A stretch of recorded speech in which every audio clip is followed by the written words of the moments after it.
This video has kindly been sponsored by OneFootball. With a rating of 4.8 out of 5 from over 70,000 reviews on the App Store, OneFootball really is the biggest and best app for football news, scores and stats from hundreds of leagues worldwide. In terms of FPL, you can also follow each team in the Premier League and get live updates from all the goals and assists every game week. Download it for free using the link in the description box below. Warning, this video contains team selection and captain choices which some viewers may find offensive. Hey guys, and welcome back to FPL TV. Before looking at my potential lineup for game week 18, let's quickly check back to see how the side performed last weekend. Last week, I spoke about selling one of my Liverpool defenders and transferring in Aston Villa's Matt Targett for his nice upcoming fixtures. Shortly before game week 17's deadline, there were some suggestions that Andy Robertson was set to get benched at home to Watford. So, he was the player that made way for me, and in came Matt Targett, who I put on my bench away to Sheffield United. Selling Robertson meant I gave a start to Martin Kelly last week at home to Brighton, and after keeping 3 consecutive clean sheets on my bench recently, there were no surprises to see him blank when I actually choose to play him. Crystal Palace still remain fairly solid defensively though, and at Kelly's budget price, I expect him to be a very handy option in the coming weeks, with Palace having some of the best looking fixtures over Christmas. The initial plan in downgrading Robertson was to free up enough cash to potentially bring in Mo Salah for Kevin De Bruyne. After Salah scored a whopping 16 points against Watford on Saturday, I was definitely regretting not making that move. However, with De Bruyne facing Arsenal last week, I was reluctant to remove him, and the world-class Belgian very quickly took that pain away, outscoring Salah with a massive 19 points in a superb display.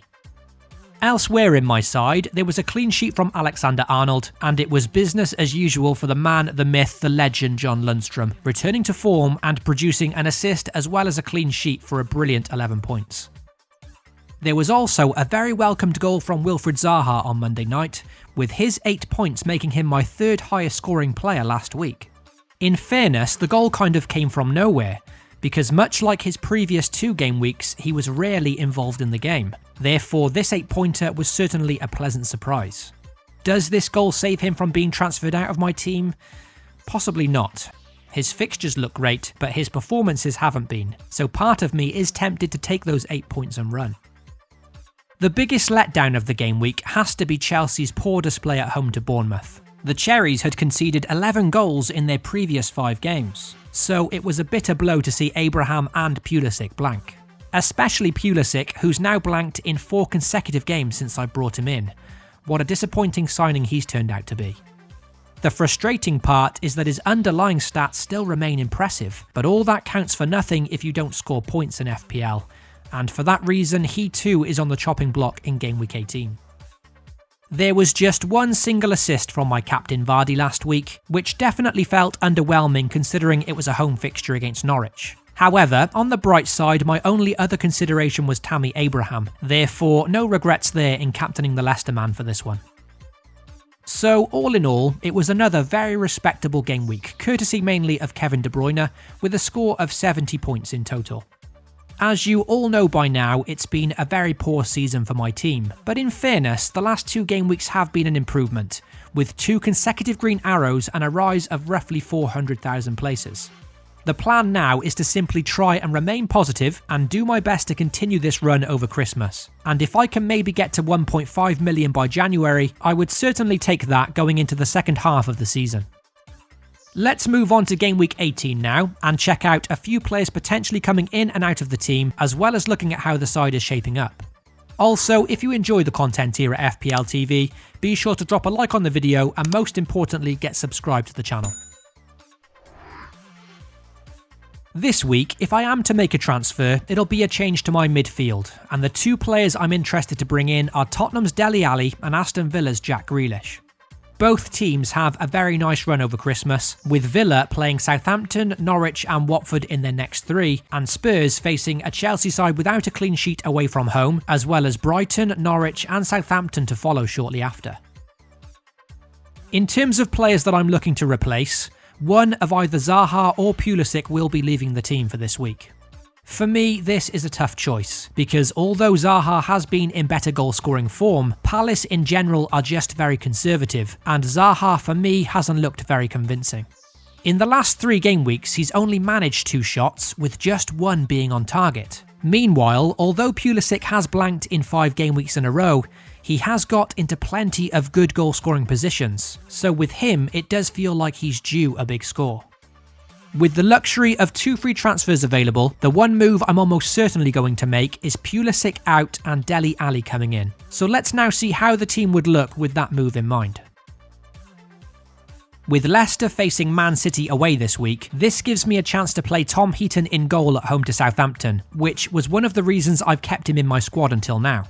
Villa now play Norwich and Southampton in back-to-back home games, so hopefully Tom Heaton can be a handy option, whilst Kasper Schmeichel on my bench faces Man City and then Liverpool in the next 2. Game week 18 sees me have a real benching dilemma, with all 4 of my budget defenders having very nice games on paper.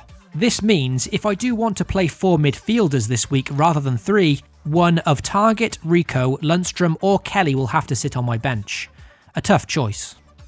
At the moment, I'm favouring all 4 of these defenders over my bench options, because I'm not sure that I fancy Zaha away to Newcastle. The Magpies have defended fairly well at home all season, whilst Palace don't score many in general, so although benching Zaha is arguably a bit risky, I do think it's a logical one. Let me know if you'd play Zaha over any of these defenders this week. As for the captaincy, in my current squad it's between 3 players, my 2 Spurs options Ali and Son, and Raul Jimenez away to Norwich.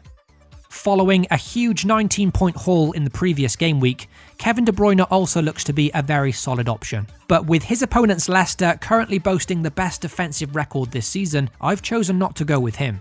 Leicester have only conceded 6 goals away from home this season in 8 road trips. Meanwhile, Tottenham's opponents Chelsea have conceded 17, and notably have kept 0 clean sheets away from home.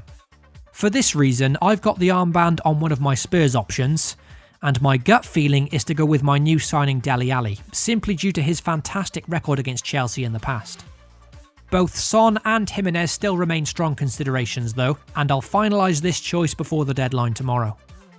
The Norwich fixture does seem an ideal one for Jimenez on paper, but personally I've not had much luck in captaining players against the Canaries this season, with Callum Wilson, Raheem Sterling and Vardy all failing to score against them. Notably though, Norwich will be without their key centre-back Ben Godfrey due to injury, who will no doubt be a big miss for them, so that information definitely makes the Mexican all the more appealing. And that wraps up my team selection video for Game Week 18. If I do make the move for Dele Alli, then I'll still have 1 free transfer available. Therefore, I haven't ruled out bringing in Jack Grealish as well, with enough money in the bank to even upgrade Todd Cantwell for him.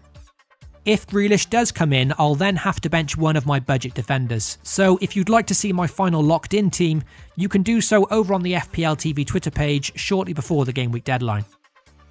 As always, if you enjoyed the video, be sure to drop a like and most importantly get subscribed to FPL TV. Good luck to all of you watching for Game Week 18, FPL responsibly, and I'll catch you all very soon.